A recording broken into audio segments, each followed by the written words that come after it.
Boa noite a todos.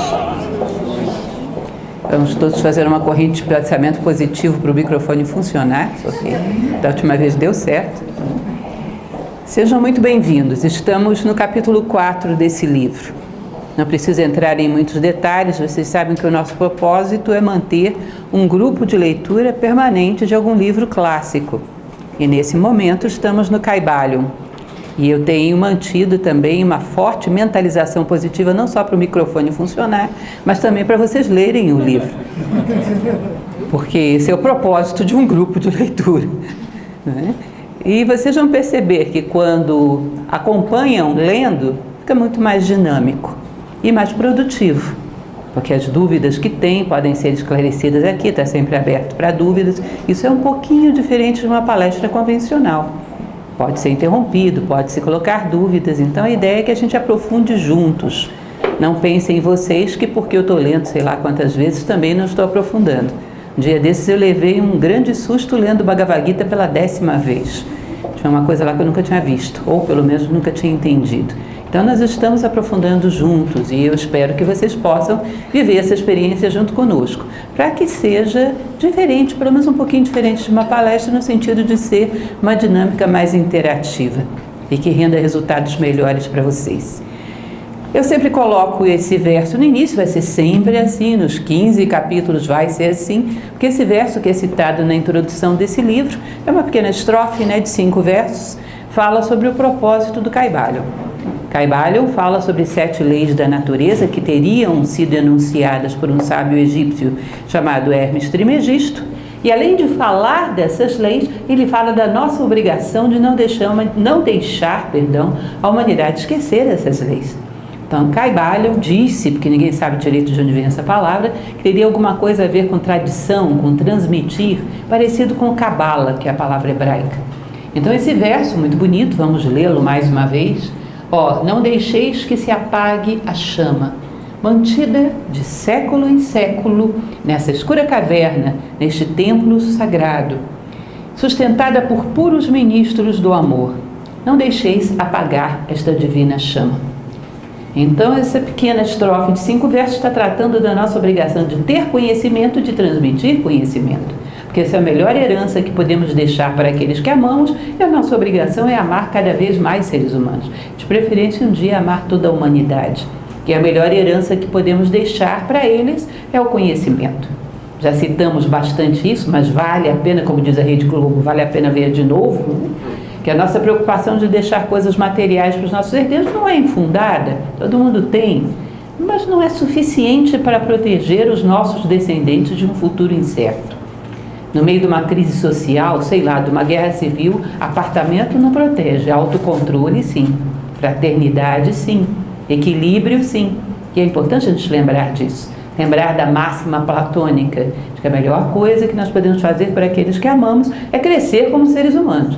Então, se perguntarem para você o que você pode fazer na sua vida pelo futuro, a gente pensa amar, ser justo, tá bom, essas coisas são lindas e são verdadeiras, mas uma coisa é certa, se você disser eu quero amar, você vai amar com a potência que o teu amor tem hoje. Se você disser eu quero ser justo, você vai ser justo com a potência que a sua justiça tem hoje. Se você disser eu quero crescer, consequentemente vai amar mais, vai ser justo de uma maneira mais completa, vai exercer a bondade de forma mais abrangente. Então, crescer como ser humano inclui todos os elementos que são pertinentes a um ser humano. Então, se tiver que pedir alguma coisa ao gênio da lâmpada, se vocês encontrarem ele por aí, peçam para crescerem como seres humanos, porque é um bom pedido, garanto para vocês. Vocês vão me agradecer por essa dica. Já falei para vocês sobre um clássico chamado Ramayana, onde um ser, Vibhishana, um personagem importante no livro, obtém de Brahma o direito a pedir qualquer coisa que ele quisesse. Imagina você estar diante de um Deus como Brahma, que na tradição indiana é o Criador, ou seja, onipotente, você pode pedir qualquer coisa para ele. E Vibhishana pede para ele, sabe o quê? Que a minha vontade nunca esteja nem um passo, nem à esquerda, nem à direita da lei. Vocês imaginem o que é um ser pedir uma coisa dessas? E aí, Brahma fica tão comovido com esse pedido que dá a Vibhishana, além disso, a eternidade. Que alguém que não deseja nada mais do que ser uma pura expressão da lei, suplantou o tempo. E a nossa palestra de hoje tem muito a ver com essa vontade humana interminável, infindável, de vencer o tempo. Hoje nós vamos falar um pouco de nada mais, nada menos do que de Deus. E essa percepção de Deus que é proporcional à vontade do homem de vencer o tempo, vencer o espaço, eternizar-se. Que aquele que pensa muito pequeno não pode entender aquilo que é muito grande, aquilo que é tudo, aquilo que é todo. E nós vamos falar dessa concepção segundo a tradição egípcia, que também não é brincadeira. Então é uma palestra complexa, espero poder passar alguma ideia que fique para vocês, alguma coisa que faça diferença. Eu vou dizer uma coisa para vocês, talvez esse capítulo do Kybalion, capítulo 4, o todo, seja onde eu vi mais bem expresso uma diferenciação sobre o que é espírito, o que é alma. Porque todas as tradições falam desse tríptico, desses três mundos, espírito, alma e corpo. E na prática a gente fica meio confuso de saber o que é isso. Aqui eles vão falar disso com muita propriedade. Talvez melhor do que em qualquer outro lugar que eu tenha lido. Bom, capa do livro vocês já conhecem. Não sei se tem para vender aí embaixo, mas espero que tenha um livro. Vocês dizem, tem na internet, é possível que tenha. Mas você ter um livro bonitinho, encadernadinho, por R$20 na sua cabeceira, eu preferiria ter o livro. Eu ainda sou daquelas que tem mania de ter livro. Tá? Então é um livro que vale a pena ter na sua cabeceira. Mais um. Nós sabemos que a minha intenção oculta é colocar uma enciclopédia na cabeceira de vocês. Eu estou chegando, estou indo, já estou no terceiro. Enfim. Isso, uma mesa de cabeceira maior seria interessante, com prateleira de preferência. Bom, então o Kybalion, o estudo da filosofia hermética do Antigo Egito e da Grécia é o nome do livro, mas tinha que ser mais comprido. Tinha que ser Antigo Egito, Grécia, Idade Média, Renascimento, porque na verdade esse conhecimento foi muito longe. O último momento em que ele esteve mais evidenciado foi de fato no Renascimento. Mas é um conhecimento que é misterioso e é válido, nós poderíamos dizer que para qualquer tempo, porque a intenção dele é exatamente superar aquilo que é temporário, aquilo que é passageiro. E o nosso capítulo de hoje, então, capítulo 4, o todo, vai falar a respeito do nome que dentro da tradição hermética era dado a Deus, que é exatamente esse nome, o todo, sendo que Hermes Trismegisto, segundo consta, tinha uma prudência muito grande de colocar nomes em Deus, que ele dizia que se Deus é o todo, qualquer nome que você dê a ele vai limitá-lo e vai restringi-lo, e a característica dele por excelência é não poder ser restrito, porque senão deixa de ser o absoluto. Então ele vai tratar dessa abordagem. Lembrem que toda vez que colocamos entre aspas, estamos falando do texto tradicional do Kybalion. Os comentários não estão entre aspas. É o critério do livro que eu repeti aqui para vocês no slide. Então esse capítulo começa com esse trecho original da tradição hermética, que diz o seguinte: sob as aparências do universo, do tempo, do espaço e da mobilidade, está sempre encoberta a realidade substancial, a verdade fundamental. Deixa eu ensinar uma coisa para vocês. Não tenham medo das palavras. Porque quando a gente lê um trecho como esse, não é um vocabulário muito convencional, né? A gente se assusta. Às vezes tenho medo, por exemplo, de mandar uma pessoa ler Platão, sem prepará-la um pouco antes para isso, porque nós assustamos com as palavras. Nós estamos acostumados com literatura fast food, tudo muito mastigadinho, McDonald's literário. Então nós temos um pouco de medo quando as palavras são um pouco pomposas, porque na verdade, se a gente parar para refletir um pouco, perder o medo da reflexão, você vai perceber que ele não está falando de nada tão extraordinário assim. Está falando de uma coisa muito básica, muito presente na nossa vida, que é a revolta fundamental do homem contra as coisas que passam, contra aquilo que é efêmero, contra aquilo que é temporário. Agora, a gente às vezes assusta com a linguagem, todo livro clássico tem uma linguagem com a qual a gente não está muito acostumado. Inclusive porque a razão fundamental disso, que vocês já devem ter desconfiado, é que nós sofremos maciçamente hoje em dia de uma preguiça mental de dar dó, como dizia minha avó. Ela que é a origem da preguiça física, inclusive. Nós estamos acostumados com as coisas todas muito pensadas. Estamos acostumados a ter uma inércia, a rodar o software vida. Não pensar, não refletir sobre a vida. Então, quando a gente pega um livro clássico, qualquer livro que a gente tenha lido até agora e que venha a ler, quando eu li O Profeta de Khalil Gibran, as pessoas me diziam isso. Eu li esse livro, eu achei tão bonito, mas não entendi nada. Ou então nem conseguir ler 2 ou 3 capítulos, porque dá trabalho, os livros clássicos dão trabalho. E é um trabalho bom, porque esse é o trabalho fundamental da vida, pensar a sua própria vida. Mas a nossa sociedade, nos termos que temos hoje em dia, ela te dá a ilusão de que a vida já está pensada, é só você dar o play e executar o software vida. Você já está vivido, a vida já está toda pensada. Isso não é verdade. Se existe uma coisa que a vida não está, é pensada. Nós vivemos com enigmas. Nós vivemos, acordamos e dormimos com um mistério. A vida não está pensada. A vida humana é um mistério na sua imensa maioria. Muito pouco desvendamos da condição humana. Então, quando ele diz que sob as aparências do universo, do tempo, dos passos da mobilidade, existe uma realidade, nós vamos falar sobre isso mais adiante, ele está dizendo que existe algo que é permanente por trás do efêmero.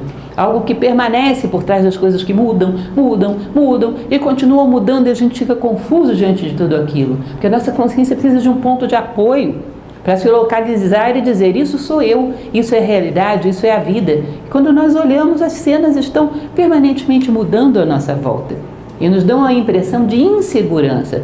O ser humano moderno é, sobretudo, o ser humano contemporâneo, sobretudo um inseguro. Porque ele não tem um ponto de apoio fixo onde ele possa apoiar os pés e dizer: eu sou.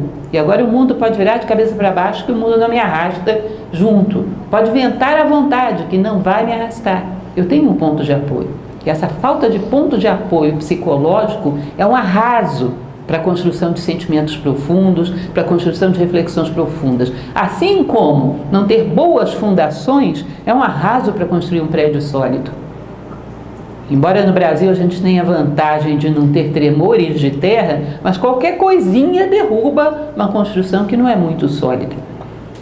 Qualquer coisa derruba um ser humano que não tem bases muito sólidas. Então ele vai falar sobre essa angústia permanente do ser humano. Não pensem que isso é mal, isso é bom. Se você tem essa angústia, eu vou dizer: parabéns, bem-vindo à filosofia. Porque é muito chato quando o mundo está um caos e você pergunta para uma pessoa: como é que você acha que está a vida? Tudo bem, tá legal. Você pensa que está voando. A vida está um caos e ele inclusive. Então por isso não reconhece o caos. Porque qualquer elemento de necessidade de identidade, qualquer elemento fixo que começa a nascer dentro de você, vai começar a reclamar que a vida está um caos. E exigir que você encontre pontos de apoio. Então, a angústia existencial é um sinal de que você está começando a perceber que você existe. Porque não dá para ter angústia existencial se você não existe primeiro. Com uma certa certeza, com um certo fundamento, com bases mais sólidas. Então ele diz: o homem que observa a transitoriedade, tudo à sua volta é móvel e condicional. A busca da realidade substancial existiu e existirá em todos os tempos. Então, não mintam para mim. Por muito que a gente estude, que a gente se aprofunde, pelo menos no nosso nível, talvez em degraus mais adiante seja diferente isso, sábios, mas no nosso nível a morte não deixa de ser paradoxal. A gente até aplica princípios, consegue controlar às vezes as emoções, melhor, pior, mas ela é paradoxal, porque é um negócio sem sentido nenhum. Você olha para uma pessoa que se foi, o corpo dela está ali, os objetos estão ali, o carro está ali na garagem, o copo na cabeceira, e cadê ela? Para onde ela foi? O que era ela que não está mais ali? E você olha e diz: como pode a coisa mais sagrada do mundo, que é essa essência dos seres, de repente virar pó? Então já era pó antes? E se não era, era o quê? E agora, é o quê? Vamos dizer que existe alguém que não pense nisso? Duvido. Diante da perda de um ente querido, todo mundo pensa. E às vezes em coisas mais frugais, mais simples da vida. Quando você vê um momento belo, você diz: isso vai acabar? Um sentimento belo vai passar?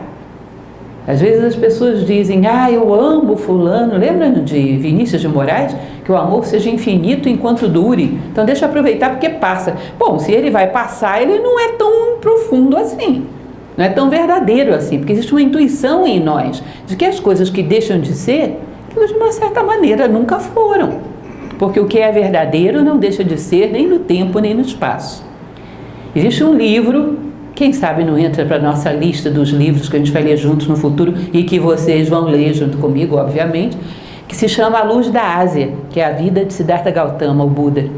E tem um determinado momento que Buda, já iluminado, já sábio, ele diz, olha, ao longo das encarnações, a crença budista é uma crença reencarnacionista, não estou dizendo para vocês que isso seja verdade absoluta, mas estou citando o budismo, ao longo das encarnações eu venho buscando aquilo que sou hoje, porque aquilo que é no presente tem que encontrar raízes no passado. E aquilo que será no futuro tem que colocar as suas raízes no presente. Porque uma coisa não pode surgir do nada. Você não pode realizar algo que não está querendo germinar desde o passado mais longínquo. Ou seja, as coisas que existem têm uma certa permanência. Senão não existem, não são reais. E nós temos essa desconfiança em relação a um momento belo. Aliás, para quem é mais esteta, quem é mais ligado a esse aspecto de beleza, a beleza é uma das coisas que mais intriga a gente. Como é que a beleza passa? Para onde que ela foi? Porque quando você olha para algo belo, um gesto muito nobre, um momento de beleza da vida, você tem a impressão de que está diante de um pedaço de Deus, um pedaço de eternidade. Como passa? Ela está brincando de esconde-esconde comigo. Onde ela se escondeu? Para onde a beleza foi?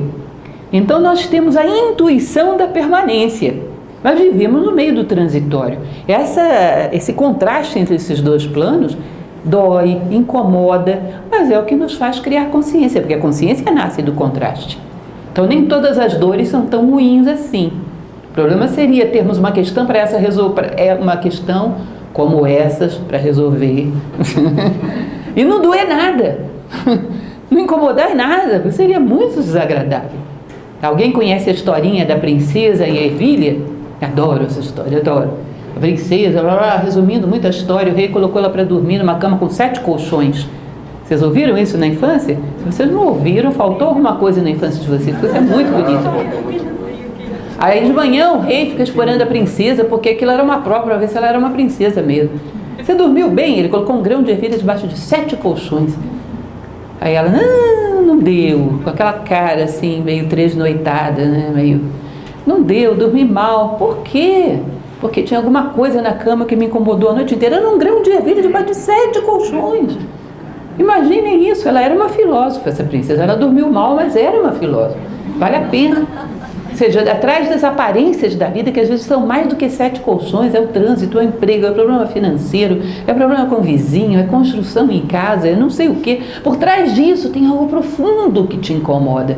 E que por muito que a vida faça barulho, seja espessa, às vezes são 70 colchões, não são 7, você não dorme na matéria. Tem alguma coisa te incomodando, você é um filósofo.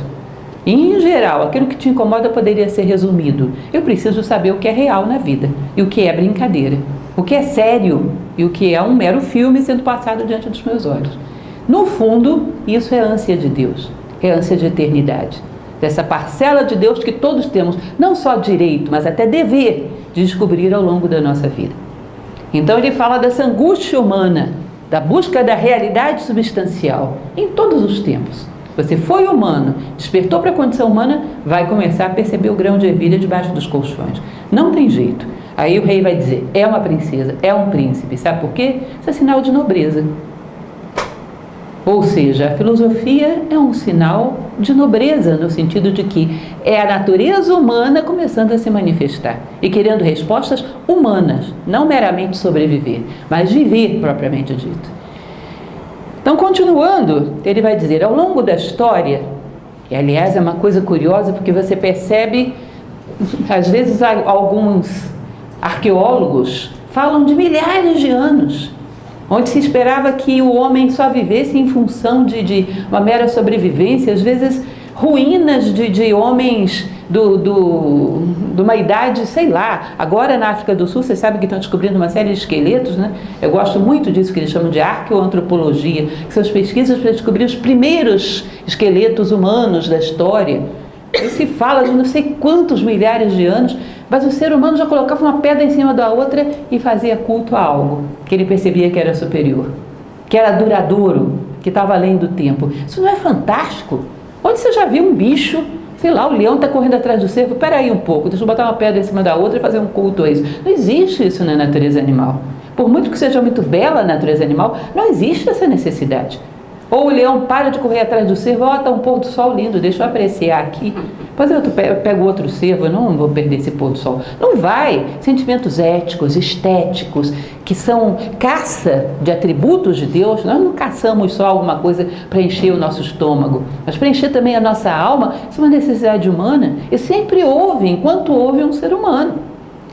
Mircea Eliade, ele costumava dizer, um antropólogo, que o ser humano não é simplesmente aquele que não é o homo erectus, é o homo religiosus, é aquele homem que sabe se colocar não apenas de pé e andar em duas pernas, mas sabe se colocar de joelhos diante de algo que ele reconhece como sublime, como belo, como duradouro. Então ele vai dizer que ao longo da história sempre houve essa busca. E os hermetistas, ou seja, os seguidores de um sábio egípcio chamado Hermes Trismegisto, chamavam esse ser de o todo. Eles achavam que esse nome era bom. Eu acho simpático também. Porque quando você coloca um outro nome qualquer, tende a gerar exclusão. Então, eu sou seguidora de Deus, você é de Zeus, ele, sei lá, de qualquer outro deus escandinavo, Thor. No fundo, são tudo a mesma coisa, mas a gente, como colocou um nome, gera uma certa tendência à projeção do nosso egoísmo sobre esse nome. E aí, daqui a pouco, vai gerar problemas. Você coloca o todo. Se você segue outra coisa que não é o todo, ele tem que estar dentro do todo. Tem que ser a mesma coisa, porque senão o todo não seria todo. Se tiver alguma coisa fora dele, ele não é todo, ele é uma parte. O absoluto, se tiver alguma coisa fora dele, ele é relativo. O uno, se tiver alguma coisa fora dele, ele é dois. Então, se eu negar aquilo que você acredita, eu estou negando o que eu mesmo acredito, porque eu estou limitando. E se eu limito Deus, ele deixa de ser. Então, baseados nessas reflexões, os hermetistas chamavam Deus de o todo. Eles diziam, é um bom nome, porque você luta contra esse fantasma que persegue o ser humano ao longo da história, que é a projeção do seu egoísmo nas coisas que ele acredita. Daqui a pouco, como eu sou o maioral, o meu Deus também é o maioral. Se ele é o maioral, é sinal de que ele não é o todo, porque tem um minoral que está fora dele. Então eu já perdi a minha condição de totalidade. E quando eu excluo alguma coisa de Deus, eu excluo alguma coisa da minha vida. E daqui a pouco eu não tenho fraternidade. Daqui a pouco eu tenho preconceitos. Daqui a pouco tenho conflitos de todos os tipos. Então aquilo que você adota como verdade nesse campo, vai acabar adotando como verdade em todos os campos da tua vida e vai ter problemas de convivência, vai ter problemas de inclusão de novos conceitos na tua vida, pode ser um dogmático, vai excluir um monte de coisas de si próprio, se exclui alguma coisa de Deus. Entendem essa ideia? É um paralelismo inevitável. Então o todo é um nome bom, é um nome simpático. Era o nome que os hermetistas chamavam a Deus. Eu trouxe para vocês um conceito aqui infiltrado, porque é um conceito do mito da caverna de Platão, mas serve demais para entender essa ideia do hermetismo. Vocês sabem, moda na Grécia era ir para onde? Não era para Disney, não tinha Disney na Grécia, era o Egito. Moda em Roma era ir para a Grécia. Era assim, esses grandes povos se inspiravam naqueles que vinham atrás, que sei lá por que cargas d'água tendiam ainda a ser um pouco maiores do que eles. Se a gente pensa dessa maneira, a gente percebe que do ponto de vista humano a humanidade deu uma decaídazinha, né? Porque a Grécia sabia que o Egito era maior do que ela. E a Roma sabia que a Grécia era maior do que ela. Então não sei o que foi que aconteceu aí, mas a humanidade deu uma atrapalhada em relação ao seu conceito de crescimento humano. E começou a investir no crescimento das coisas e não das pessoas. Então as coisas desenvolveram muito e as pessoas ficaram lá atrás. O desenvolvimento humano deu uma freada, deixou de ser o foco. Então Platão, que era um aprendiz desses conhecimentos egípcios, ele dizia o seguinte, que existe um critério de realidade em cada época. Ele estava falando da época dele, viu? Que ele já dizia que era assim, imagine a nossa. Ele dizia, se você pegasse um egípcio antigo no meio da rua e perguntasse para ele o que é realidade, o plano espiritual ou o plano material, ele não ia ter muita dúvida. E eu estou falando do egípcio comum, no meio da rua, porque era um valor cultural. Ele diria, o plano espiritual é verdadeiro, material é uma ilusão. Olha, se você pega um homem atual e pergunta a mesma coisa para ele, no meio da rua, se ele tiver honestidade para te responder o que realmente pensa, o que realmente sente, ele vai te dizer, o plano material é real. Espiritual o pessoal diz, mas cadê a foto? Cadê a prova? Quem foi lá e voltou para me contar? Não tem. Então é uma ilusão, é uma hipótese. Nós sabemos que é assim que se pensa, porque o critério do homem moderno, ou contemporâneo, para ser mais exata, é sensorial. O que você toca, o que você vê, o que você prova é real. Os sentidos dão realidade às coisas. Para o mundo antigo, o critério de realidade era eternidade. O real é aquilo que não deixa de ser. Se deixa de ser, é como uma sombra. Parece some, é porque nunca foi. É meramente uma projeção de algo que é, num palco de espaço-tempo.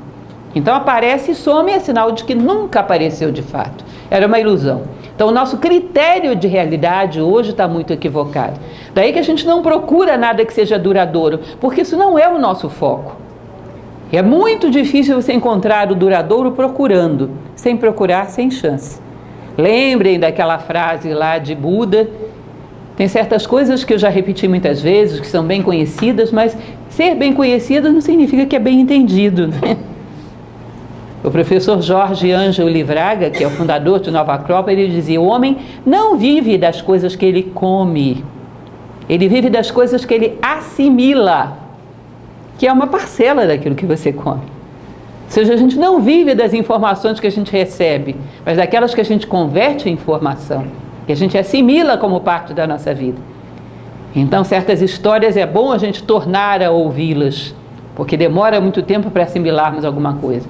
Essa história diz que Ananda, que era discípulo de Buda, falou para ele: mestre, por que você não divide o seu conhecimento com o mundo? E Buda riu e falou: Ananda, vai naquele povoado e pergunta o que as pessoas mais querem da vida. Estou resumindo bem, vocês estão vendo, né? Aí o Ananda foi lá, fez uma pesquisa de opinião pública, Ibope, saiu batendo na porta de todo mundo, voltou. Mestre, seguinte, metade do pessoal quer viver mais. A outra metade, um quarto quer ter mais dinheiro. A outra quer casar os filhos, a outra quer construir uma casa melhor. Aí o Buda pergunta: quantos querem a sabedoria? A Ananda assusta, né? Olha para a sua estatística. Sabedoria, mestre? Deixa eu conferir aqui. Ninguém quer a sabedoria, não. Ninguém falou disso, não. Mas como é que você quer que eu dê uma coisa para as pessoas se elas não querem receber? Ninguém quer a sabedoria, como eu vou dar? Então é muito natural que a gente não encontre nada de duradouro, sabe por quê? Porque não está procurando. Só por isso. A nossa sociedade vive em função do passageiro e é muito alimentada em relação a isso. É um fenômeno de dar valor às coisas transitórias que a gente chama de moda, que dá a impressão de que quando a gente troca, troca para melhor. E em geral, não. Muda para diferente, às vezes até pior.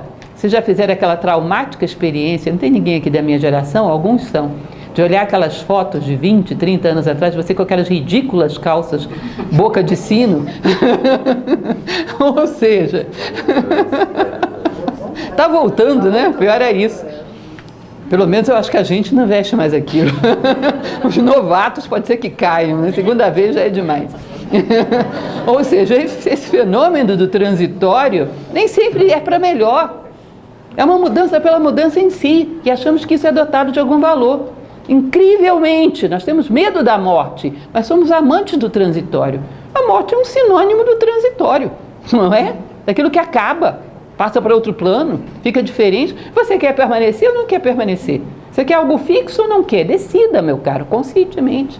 Mas nós temos essas contradições por falta de reflexão.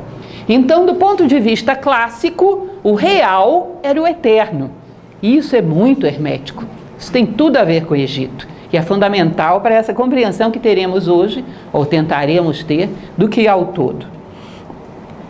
Os sábios, isso é um negócio interessante, acreditar que já houve alguém, não digo que fosse perfeito, gente, porque a perfeição não é desse mundo, é um mundo dual, mas que estavam mais perto de um conhecimento da natureza humana como ela realmente é, do que a média da humanidade atual. Se você não acredita que isso já existiu, não vai poder colocar como referencial uma coisa que você acha que não existe. Ou seja, já houve homens que estiveram mais perto de viver a natureza humana com N e H maiúsculo do que em média vivemos hoje. Isso é um referencial, isso é uma direção. Isso é importante concebermos. Lembrem que eu falava para vocês que teve uma época que eu fiz essa brincadeira, foi uma brincadeira muito útil, que era pegar tudo quanto é livro que me aparecia pela frente, toda vez que alguém descrevia como eu era um sábio, eu copiava. Aí colocava numas cartolinas coloridas na porta do meu armário, que ficava horroroso, não é nada estético aqui. Mas todo dia quando eu acordava de manhã eu via, um sábio faz tal coisa, um sábio é assim, um sábio responde assim à vida. Porque eu precisava fixar um referencial de vida. E precisava trazer isso para uma realidade concreta. Precisava imaginar como é o sábio no engarrafamento da ponte do Bragueto. Isso era importante para mim. Quando chega atrasado no trabalho, quando a ponte JK fecha, como eu, não sabe? Precisava trazer essas coisas para a minha vida, precisava exercitar a imaginação. Isso é fundamental. Se você não tem referencial, não pode caminhar para ele.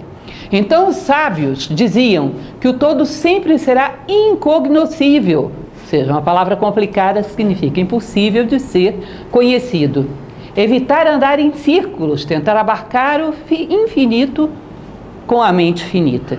Aí você vai dizer, mas que coisa mais desanimadora? Então, todo que você disse para a gente que é Deus é impossível de ser conhecido? Como um todo, pela mente humana, lamento dizer isso para vocês em plena noite de segunda-feira, mas é. Sabe por quê? Porque a mente humana é uma máquina maravilhosa, mas ela tem limitações, ela foi feita para trabalhar no mundo concreto. E o mundo concreto é todo dividido. Então, ela tem um modus operandi que é o seguinte, ela coloca adjetivo nas coisas para entender. Isso é redondo, isso é quadrado, isso é vermelho, isso é azul, isso é macio, isso é resistente. É assim que ela conhece, através de adjetivos. E qualquer adjetivo é uma limitação. Se uma coisa é redonda, ela não é quadrada. Se uma coisa é macia, ela não é resistente. Se ela é azul, ela não é vermelha. E quando ela não é, esse não é fica do lado de fora dela, vira 2. Que aí já não pode mais ser Deus. E como é que a mente vai trabalhar com uma coisa que é tudo ao mesmo tempo? Você tenta imaginar esse objeto, esse ser. Não dá, a mente diz, para, tira alguma coisa. Senão não vai dar. Ela te pede, divide, senão não vai dar. Então a mente não vai abarcar o todo. Inclusive é uma observação que eu sempre faço para vocês, porque hoje é um caminho fácil determinados cientistas. Poucos, a maioria dos cientistas do nosso momento histórico costumam ser muito sérios e muito criteriosos. Mas tem uns que talvez por não terem tanto sucesso na ciência, se dedicam a falar mal de Deus para poder fazer sucesso. E aí vão escrever livros, Deus não existe, Deus é um delírio. Bom, e aí vão tentar provar com equações matemáticas que Deus não existe. Mas desde quando uma equação matemática é capaz de conter Deus? Isso é uma brincadeira de mau gosto, infantil. É o método mais fácil para o sucesso, criticar, já que você não pode construir dá mais trabalho. Então isso não é sério, nem tentar definir Deus, nem tentar provar que Deus não existe. Com a mente e com essas equações matemáticas maravilhosas que a gente tem, que mais perto da totalidade, são muito pouco, não vai dar, isso é infantil. Agora, isso significa que não podemos ter nenhum conceito em relação à totalidade? Não, porque isso seria um outro extremo, outro vício que temos, o vício dos extremos. Ou seja, estamos totalmente numa posição política, não deu, vamos totalmente para outra. Temos paixão por uma pessoa, não deu, temos ódio. Gostamos demais disso, não deu, detesto isso, está me engordando, está me fazendo mal, está não sei o quê. Nunca tem o caminho do meio. Esse radicalismo humano é terrível, porque a sabedoria é o caminho do meio. Caminho sóbrio, equilibrado, que vê as coisas como elas são, e não através das minhas paixões ou repulsões. Porque isso tem mais a ver comigo do que com as coisas.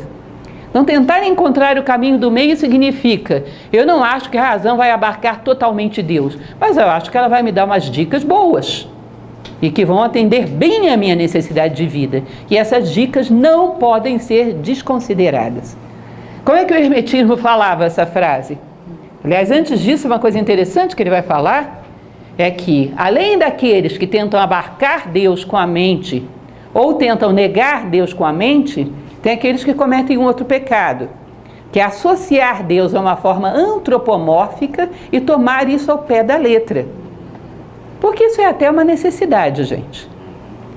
Existe um livro bonito, podem contar com o peso dele na mesa de cabeceira de vocês algum dia, que é um livro chamado A Teofania, de um mitólogo que eu gosto bastante, que se chama Walter Otto. Nessa teofania ele explicava a mentalidade dos politeísmos, por exemplo. Ele dizia, olha, você tem que ver um aspecto de Deus de cada vez, isso é pedagógico, aquele que você mais necessita ver agora. Então, se eu tenho problema, por exemplo, para amar, tenho meu coração bloqueado, as minhas emoções bloqueadas, é interessante, se eu sou um grego, entender Afrodite. Se eu tenho dificuldade para lidar com pensamentos negativos, com emoções negativas, é interessante, se eu sou uma grega, entender Artemis, que é a pureza. Se eu tenho dificuldade de lutar contra as adversidades da vida, é interessante eu entender Ares, que é o deus guerreiro. Mas em nenhum momento eu posso achar que Deus é só Ares, é só Afrodite, é só Artemis e começo a brigar com você que acha que Deus é Apolo. ou com você que acha que Deus é Zeus. Porque aí significa, eu não passei através dessa realidade simbólica. Eu coloquei ela como uma definição em si. Limitei Deus. Se eu limitei Deus, eu vou me fanatizar.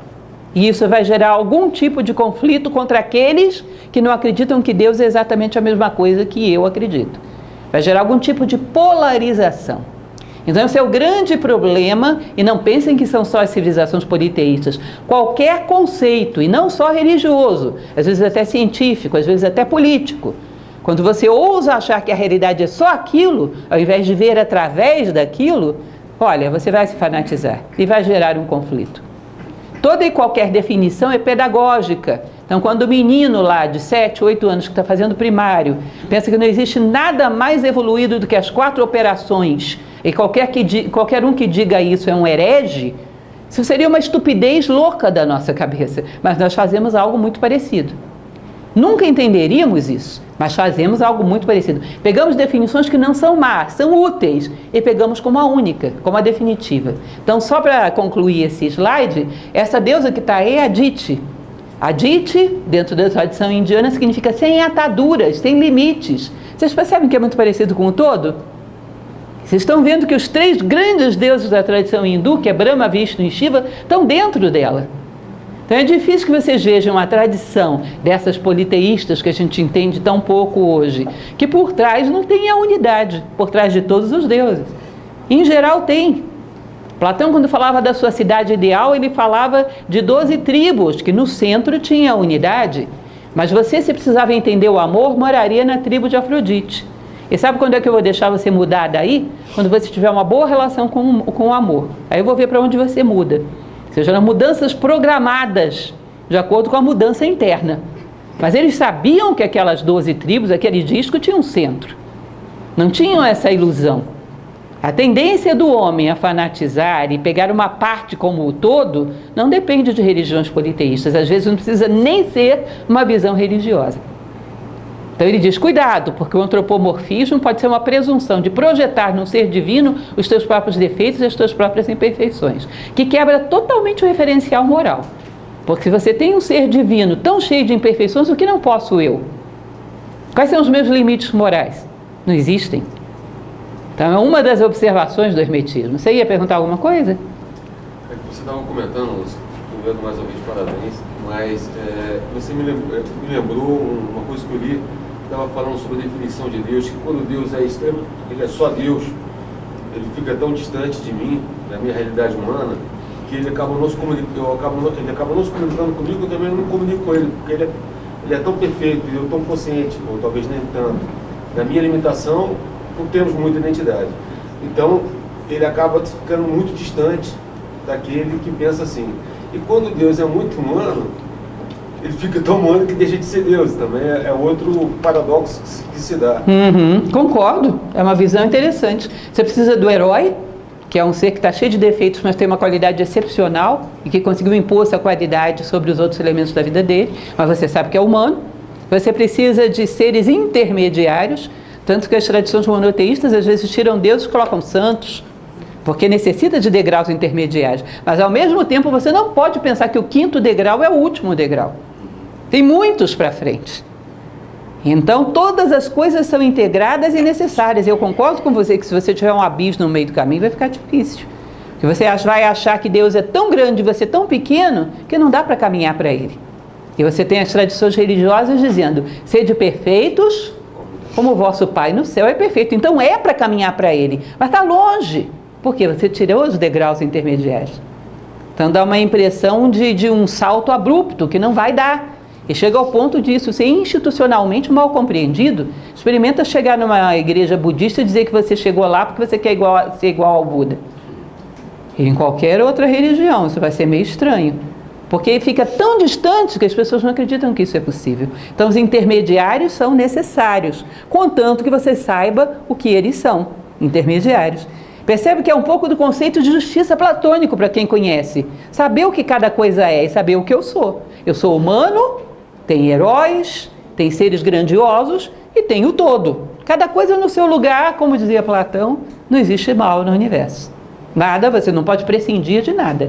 Mas você também não pode prescindir da identidade de nada. porque você gera o caos, inclusive da sua própria identidade. Bom, então continuando, gente, tomar o antropomorfismo como explícito e não simbólico é um problema. E assim, ele vai continuar falando a respeito de uma definição delicada, que ele vai falar que é a religião e a filosofia. Isso, em geral, dá uma briga e as pessoas tendem a gerar oposições que não existem.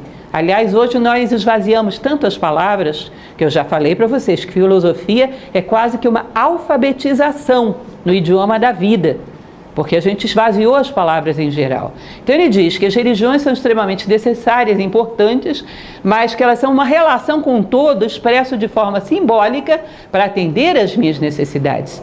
Então eu tenho uma relação com Afrodite, digamos, eu sou uma grega, uma órfica, acredito em Afrodite, acredito que ela simboliza o amor, me relaciono com ela, sei que existe algo maior do que ela, mas para a necessidade que eu tenho agora, ela representa bem, e portanto eu me relaciono com ela. Agora, você é um filósofo, eu quero ver o que é Afrodite, o que está por trás dela. Por que o nome dela vem de espuma? Que relação isso tem? O que a espuma simbolicamente representa para mim? É algo que flutua acima das águas, acima da matéria? Que reflete a luz do sol, que reflete algo de celeste? Será que tem algo em mim que boia acima da matéria também e que também reflete o céu? O que será que Afrodite significa em mim? Qual é a lei que ela está simbolizando? Para que eu entenda e me harmonize. Esse chato perguntador recebe o nome de filósofo. E ele pode continuar se relacionando com a Afrodite, ela ser um símbolo importante para atender as suas necessidades, mas ao mesmo tempo ele tem necessidade de saber o que está por trás de Afrodite, em termos de lei de universo, de lei profunda do universo, de braço de Deus estendido sobre o cosmos, para entendê-lo e se harmonizar conscientemente com ele. Tá? Então a filosofia tem necessidade de ir além do símbolo. A religião mostra os símbolos como reflexos de Deus e realidades estruturantes para a tua vida. Tudo bem, ambos necessários. Agora, podem ser somados um ao outro? Diz que pode. Contanto que você não perca de vista que os símbolos religiosos são símbolos que te aproximam de Deus, mas não são os únicos. Então, se o cidadão vê Deus através de Ísis ou através de Afrodite ou de Deméter, está bem. Contanto que isso, na sua vida, o leve mais próximo do ideal humano. Se ele é um ser mais justo, mais bondoso, mais ético, pela sua visão de Ísis, significa que ele está caminhando para o ápice da pirâmide. Lembrem da ideia da pirâmide egípcia. Se você está caminhando para o ápice, à medida que você caminha, você não está mais próximo só do ápice. Está mais próximo do cidadão que está caminhando no outra face, mas que também está subindo. Se você está se afastando do que está caminhando na outra face, é sinal de que você está descendo, meu caro. Isso é uma coisa geometricamente indiscutível. Então, uma pessoa, você vai pegar um Santo Agostinho, de uma certa medida o próprio São Tomás de Aquino, Tomás de Kempis, que é um exemplo sensacional, e em todas as outras tradições. Então, você vai ver um Sankaracharya na escola Vedanta, era um hinduísta, mas perfeitamente compreendia aqueles que se aproximavam da ideia do todo por outro simbolismo. E reconheciam que se estavam crescendo como seres humanos, estava bem. Eu necessito desse símbolo e entendo o universo através dele, portanto eu não posso abrir mão dele, mas compreendo que é um símbolo. E se os outros estão se tornando justos, nobres e bons, eu não vou achar que alguém que sobe através de um outro símbolo é um ser execrado da verdade. Ou seja, a fraternidade é um atributo fundamental daquele que se aproxima de Deus, porque o Deus é uno. Portanto, você não pode se aproximar dele e ficar mais separado. Isso não teria lógica. É como me aproximar da música e ficar mais desafinado. Ou me aproximar da medicina e ficar mais doente. Se eu me aproximo de Deus e Deus é uno, eu tenho que ficar mais unido. A quem? A mim mesmo em termos de harmonia. E a humanidade em termos de fraternidade. E aí você concilia as duas coisas? Dá para conciliar. E houve homens na história que conciliaram. Eu tenho uma admiração muito grande por um autor chamado Teilhard de Chardin, que foi a vida inteira um religioso cristão, mas com uma capacidade de fraternidade fantástica, uma capacidade de compreensão de outros símbolos fantástico. Viveu muitos anos da sua vida na China, sem conflito nenhum com as religiões locais. Entendem isso?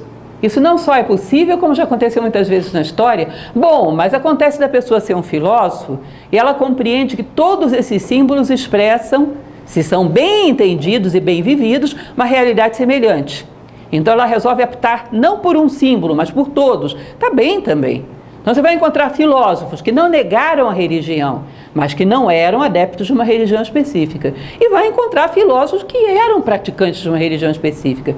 E estava tudo bem, contanto que compreendessem bem o quê? O que era o simbolismo religioso, o que era a necessidade filosófica. Lembrem, quando cada coisa tem a identidade que lhe corresponde e está no lugar certo, não tem por que haver atrito. Há atrito, alguma coisa você não entendeu bem. Está descendo a pirâmide, não subindo. Esse é um conceito delicado, mas o hermetismo coloca de uma maneira que eu acho muito interessante. Então, se harmoniza, se torna um ser humano melhor, é sinal de que você está entendendo direitinho. Se tornou atritivo, fanático, desrespeitoso em relação aos demais, olha, tem alguma coisa errada, porque a unidade não costuma surtir esse efeito. Eu tomei uma aspirina e fiquei com mais dor de cabeça do que antes. Olha que não foi a aspirina que você tomou. Porque, em geral, analgésico não gera dor, tira a dor. Pelas vossas obras vos conhecerei. A unidade não pode gerar divisão, tem alguma coisa estranha. Isso é um conceito básico nesse capítulo de hoje, embora forte e polêmico. Nos nossos dias atuais, nada mais é óbvio. Esse é um problema sério. Não é óbvio que o uno tem que gerar unidade. Como assim? Não é. Não é óbvio que o amor tem que gerar fraternidade. Como assim? Não é. Às vezes é muito natural que o amor gere egoísmo. Como pode gerar? Alguma coisa estranha. Nenhum dos dois ou em ambos. E ele vai continuar com uma frase do Kybalion: aquele que é a verdade fundamental e a realidade substancial está fora de uma verdadeira denominação, mas o sábio chama-o o todo. Na sua essência, o todo é incognoscível, mas os testemunhos da razão devem ser hospitaleiramente recebidos e tratados com respeito. Isso é uma frase do Kybalion. O que significa isso? Tá bom, Deus não é possível de ser conhecido com a mente, mas as parcelas de Deus que o dia a dia pode me dar têm que ser tratados com respeito e têm que ser buscados. Os momentos onde eu vejo beleza, onde eu vejo harmonia, onde eu vejo ética, onde eu vejo estética, onde eu vejo justiça, são momentos onde se rasgou o véu da ilusão e eu vi uma célula de Deus. Já que você deve fazer com isso? Pegar esse momento e colocar numa caixinha de preciosidades, uma caixa de joias. Eu costumo chamar de caixa de primeiros socorros espiritual. Não existe nada naqueles momentos de crise que a ventania da vida te pega de jeito. Ué, mas eu vi tal coisa, eu vivi tal coisa. Ah, então existe. Essas coisas têm que ser preciosamente buscadas e guardadas. Um momento que eu vi a beleza, um momento que eu vi a justiça, um momento que eu vi a fraternidade, é uma célula de Deus que eu vi. Isso é importante, ser buscado e ser guardado. Esses são os frutos verdadeiros da vida. Lembrem aqueles que participaram do ciclo do livro Em Busca da Sabedoria, de Sri Ram, que num determinado momento ele diz: se você viveu uma experiência que te prova que a justiça existe, que a fraternidade existe, que a bondade existe, que algo de positivo, humano e eterno existe, você construiu uma barca. Quando a vida vier e tirar esse teu corpo físico, a tua consciência tem uma barca para navegar pela eternidade. Ela não naufraga, porque ela tem algo sólido e verdadeiro que vai abrigar a tua consciência e vai receber a tua consciência e navegar com ela pela eternidade. Se você não tem um conceito que nada nem ninguém pode roubar de você, não tem uma célula de Deus, olha que quando você perde o corpo físico, a consciência naufraga. E é isso que a gente chama de morte. Você já construiu a sua barca? Cadê ela? Não importa de que tamanho é. Se você tem uma barca, você tem algo garantido. E essas células, essas madeiras que vão construindo a nossa barca, são os testemunhos da razão, da existência de algo real nos bastidores da vida. Lembram aquele exemplo que eu sempre falo para vocês, que é batido demais, nem eu aguento mais ele, mas é muito eficiente, que eu digo: se você entra numa fila de banco, a outra fila anda, a sua não, você muda de fila. A que você passa a andar, que você entra, não anda mais. É assim no trânsito, é assim no mercado, é assim em todo canto. E você diz: o que a vida está querendo me dizer com isso? Aí se reposiciona, desenvolve mais paciência, controle da ansiedade. Aí para de acontecer aquilo, vem outra situação. Aí você diz: e agora? A vida está querendo dizer o quê? Me reposiciono. A vida manda uma bola, eu chuto, respondo. Chega um determinado momento que você tem uma curiosidade de saber quem é o interlocutor que está conversando contigo nos bastidores da vida. Porque é inteligente demais para ser casual. Não pode. Tem alguém lá conversando comigo e a língua dele é essa. São os fatos da vida. Eu aprendi a falar a língua dele. E tudo que ele me diz eu estou colecionando nessa caixinha de joias. Isso são os testemunhos da razão que não devem ser desprezados. É Deus como um todo? É o corpo todo? Não, mas é uma célula. E uma célula já é vida. E essa vida já é capaz de alimentar a minha vida, já é capaz de fazer com que eu me reconheça. Já é algo de real no meio das aparências. Já significa algo que você construiu de verdadeiro dentro da sua vida. Encontrou alguma coisa do mistério. Porque nós acordamos e dormimos com o mistério. É preciso desvendá-lo em alguma medida. E ele vai continuar dizendo, o todo é incognoscível, exceto para o próprio todo. É claro que a unidade conhece a si própria. Se eu dizer, então eu não vou conhecer a unidade nunca, porque eu não sou a unidade. A expansão significa ir juntando células, células, células. Um dia você tem o quê? Um tecido, um órgão, um corpo. E diz que um dia a consciência se expande até chegarmos a abarcar o todo. Por isso que tem um conceito oriental que eu tenho um certo cuidado com ele, que é o conceito da gota d'água que mergulha no oceano. Às vezes as pessoas pensam, eu vou me dissolver quando eu me tornar um sábio. Não, você não vai se dissolver, você vai se expandir. Até que a sua gota d'água se transforme no oceano. Então, um dia a nossa consciência será tão ampla como o próprio todo. Mas para isso, daqui a um ano, ela tem que ser um pouquinho mais ampla do que é hoje. Significa que você cresceu. Tem que entender um pouco melhor o sentido da vida daqui a um ano do que eu entendo hoje. Significa que cresci, porque senão eu não estou saindo do lugar. Ah, mas eu viajei, fui para lá, fui para cá, fiz não sei o quê. Tá bom, isso é divertido. Mas do ponto de vista humano, não significa que você saiu do lugar. Não é pecado se divertir. Mas enquanto você se diverte, reflete também, que dá para aprender muita coisa. Em qualquer coisa que você faça, que seja necessário, dá para aprender muita coisa. E com isso o tempo real acontece. E você se desloca. E se aproxima desse todo, que é o sentido da vida. Bom, ele vai falar, não vou ler tudo isso para vocês, não se preocupem, que o todo tem algumas características. Ele é infinito no tempo e no espaço e em poder. É óbvio. Se o todo não fosse infinito no tempo, haveria um tempo fora dele. É sinal de que ele morreu e nasceu outro todo. Então tem dois todos. Isso não tem sentido. Ele é infinito no espaço, porque senão ele acabaria e começaria outra coisa. Então tem duas. Ele é infinito em poder, porque não tem nada que o submeta. Então isso é bem meio contido no conceito de todo, né? Ele é infinito no tempo, no espaço e em poder. Tá bom, entendi isso, mas qual é a consequência disso? Que aquilo que é limitado no tempo, no espaço e em poder, não é real, porque real é o todo. Então, o que é limitado é ilusão. E quando eu busco alguma coisa que dentro de mim não é limitada, por exemplo, eu creio na justiça, apesar do mundo ser um caos, e ninguém tira de mim essa fé. Isso não é limitado pela realidade, não é limitado pelos fatos, é uma célula do todo, então isso é real. O que mais é real em mim? O amor. Eu acredito que eu tenho que amar mais do que amo e que a solução do mundo é o amor. E realmente sinto isso e ninguém vai me convencer do contrário. Olha, como diz lá o provérbio bíblico, nunca diga dessa água não beberei, porque é possível alguém acreditar no contrário. Há quem acredite. É possível convencer o ser humano do contrário. Não, mas ninguém tira isso de mim. Eu tenho uma experiência que me permite perceber que por muito que o mundo seja cruel, eu ainda acredito que o mundo é uma realidade, que o amor é uma realidade, que a fraternidade é uma unidade. Perdão, que a fraternidade é uma realidade. Estou um pouco confusa, mas passou. Então, eu tenho alguns conceitos que são reais, a vida já valeu. Porque só é real aquilo que não pode ser dividido, não pode ser fragmentado, não pode ser roubado de você. O que é dividido, o que é fragmentado, o que passa, não era real. Então o amor lá do Vinícius de Moraes, que é infinito enquanto dure, se deixa de durar, é porque nunca durou. É porque nunca existiu. O que passa é porque nem chegou. O que foi é porque nem veio. É uma mera ilusão. As coisas que permanecem são reais. O que permanece dentro de mim? Isso, bom, já tenho a barca. Isso é real. Tudo que é passageiro é ilusório. Pode ser até pedagógico. A fila do banco é ilusória, mas te ensina alguma coisa, ou seja, ela é pedagógica. Mas real não é. Ou seja, uma ilusão pedagógica tem um propósito, faz parte das regras do jogo, mas não é real. E é muito importante encontrarmos a realidade. Inclusive porque a felicidade humana consiste exatamente no tanto de realidade que ele encontrou na sua vida. Continuando, ele vai dizer: A matéria é energia em níveis densos de vibração, mas a matéria não pode gerar vida nem mente. Eu coloquei ali o exemplo da geração espontânea.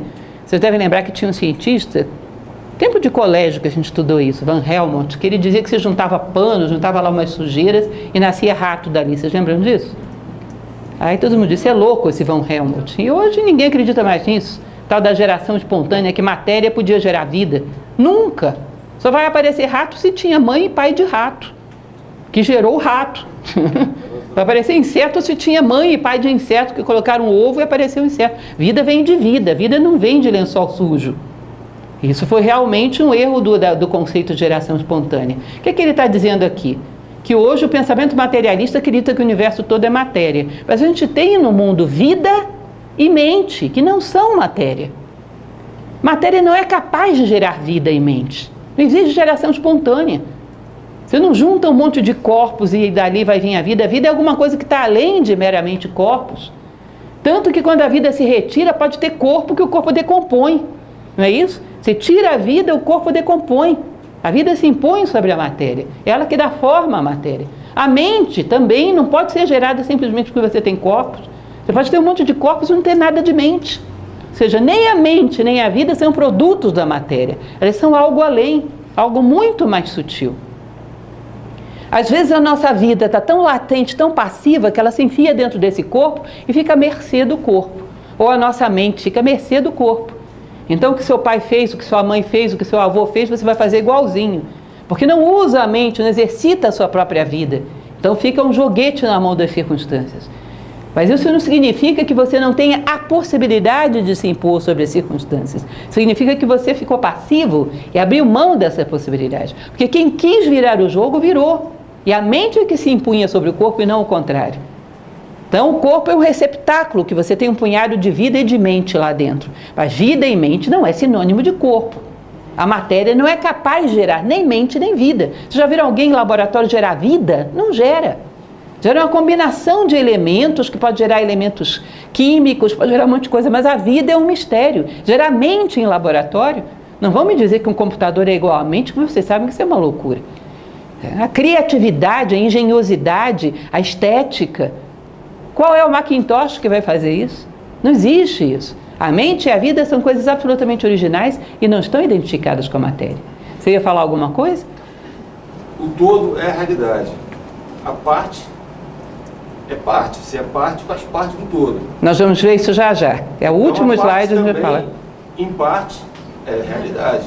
Ela é realidade quando tem dentro de si conscientemente a participação do todo, que nós vamos ver já já, que é o último slide. E aí a questão dessa limitação nossa também tem esse discernimento, né, da diferença entre o todo perfeito e assim compreendido dentro da sua limitação, mas também a realidade de se viver a própria limitação, como você mesmo disse, que isso é pedagógico e necessário, né? Os degraus que a gente acabou de falar, né? Você nunca pode desconsiderar o degrau que está na sua frente. Só não pode considerá-lo como o último. Aliás, psicologicamente não é muito bom o último e o único, às vezes. Não é pedagógico você ficar olhando para a escada inteira porque desanima. É melhor olhar para o degrau que está na sua frente, né? Principalmente quando a gente não está com aquela performance física toda. Olha para o degrau que está na sua frente, mas não pense que ele é o único. Uhum. Então, continuando, só porque o nosso tempo está bastante apertado, o todo não é energia ou força mecânica e cega. Isso é a teoria do acaso, né? Então, a mecanicidade do universo funciona sozinha. É como você acreditar que um programa é maravilhoso, mas não teve um programador que criou esse software. Ele nasceu por acaso. Imagina, o Word, o Windows, a nossa querida janelinha. Ela nasceu porque foram se combinando, sei lá o quê, no plano virtual, e uma hora saiu o Windows. Mas não teve programador, não existe isso. O universo é inteligente e organizado num nível muito superior ao Windows. Então, logicamente, tem um programador, tem uma inteligência sutil que gerou essa organização concreta que a gente vê. O universo ser fruto do acaso seria de uma improbabilidade estatística absurda. Diz que o acaso é uma das maiores alienações do homem. Ou seja, por trás da matéria existe uma inteligência sutil, existe mente e existe vida. E a vida e a mente não nasceram de uma mera conjugação de fatores materiais. Muito pelo contrário, elas geraram os fatores materiais. Assim como o programador gerou o software, e não o contrário. E ele vai concluir dizendo uma coisa muito bonita. O todo está muito acima da vida e da mente, tal qual conhecemos, aprisionadas e limitadas por energia e matéria. Ou seja, o todo não é um prisioneiro da matéria, ele é o criador da matéria. E aí ele vai fazer aquela definição que eu falei para vocês, que eu acho muito bonita. O todo é infinitamente vivente, que os sábios chamam de espírito. Então, espírito seria sinônimo de infinitamente vivente. Aí vem o exemplo que eu falei para vocês, que eu acho muito bom para explicar espírito, alma e corpo. Que não é um conceito propriamente egípcio, é um conceito indiano, mas encaixa aí como uma luva, que é a história do Sutratma. Imaginem o seguinte, o colar de pérolas. Alguns estão cansados de conhecer esse exemplo, eu dou muitas vezes. Cada pérolazinha é um ser vivo. Imagine uma pérolazinha dessa, que está totalmente voltada para fora, para a sua superfície, para o seu brilho, para brilhar mais do que as outras pérolas daquele colar. Mas um belo dia essa pérola sofreu de crise existencial e resolveu encontrar a sua essência, algo mais duradouro. Como ela só está acostumada a ver o que ela é materialmente, ou seja, pérola, quando ela olha para dentro ela se encontra um vazio, porque ela não consegue reconhecer o fio é de outra natureza. Mas de tanto ela se concentrar e buscar, esse vazio interior, num determinado momento, vai ser preenchido por uma visão. Ela vai ver aquele pedacinho de fio que passa por dentro dela.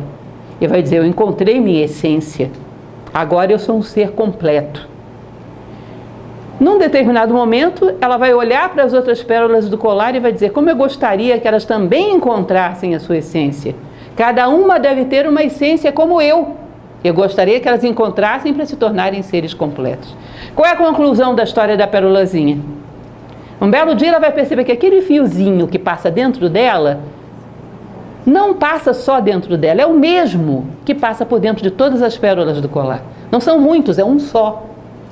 O que ela viu foi um episódio do fio, o momento em que ele passa dentro dela.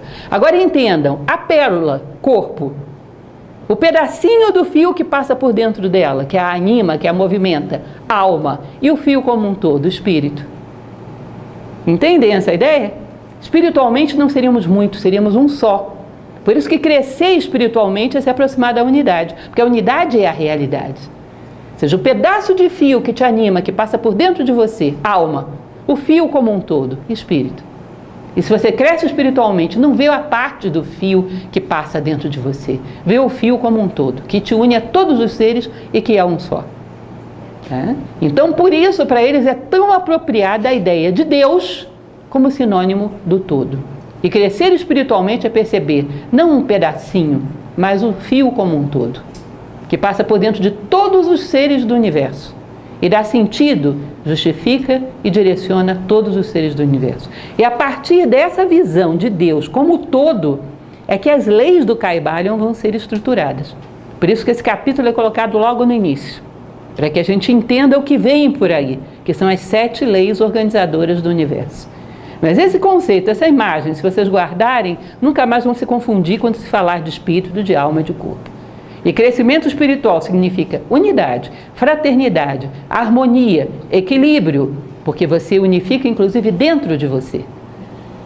Qualquer outra coisa significa está descendo a pirâmide.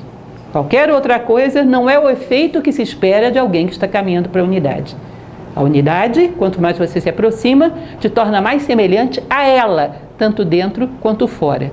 Pelas vossas obras vos conhecerei. Bom, e isso então é a nossa visão de hoje do Kybalion. Avançamos um pouquinho no nosso horário. Eu convido vocês, semana que vem, então, aqui nesse mesmo horário, um pouco mais curtinho do que hoje, espero, mas veremos a primeira lei, que é a lei do mentalismo. O universo é mental, que é o capítulo 5, que obviamente, como eu sou uma pessoa de fé, eu sei que vocês vão chegar aqui tendo lido. Tá certo? E o microfone não falhou. Vocês verem que eu sou duplamente bem... E o universo é mental.